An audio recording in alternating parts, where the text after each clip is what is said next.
บทสนทนาที่หนึ่งลูกค้าสบายดีมือนี้มีหมากอย่างใดเนาะผู้ขายสบายดีน้องอยากได้หมากอย่างมือนี้ห้านเฮามีหมักโมหมักม่วงและหมักแลเซ็งหมักพิลาหมักเกี้ยงหมักโปมเอาอย่างดี ลูกค้าหมักเกี้ยงหมักม่วงและหมักพิลาขายแนวใดผู้ขายหมักเกี้ยงโลละ10,000 กีบหมักม่วง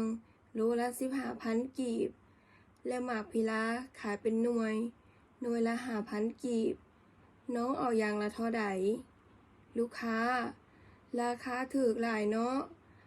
ถ้าน้องซื้อหลายลดราคาให้น้องได้บ่ผู้ขายบ่มีปัญหาน้องอยากได้อย่างละเท่าใดลูกค้า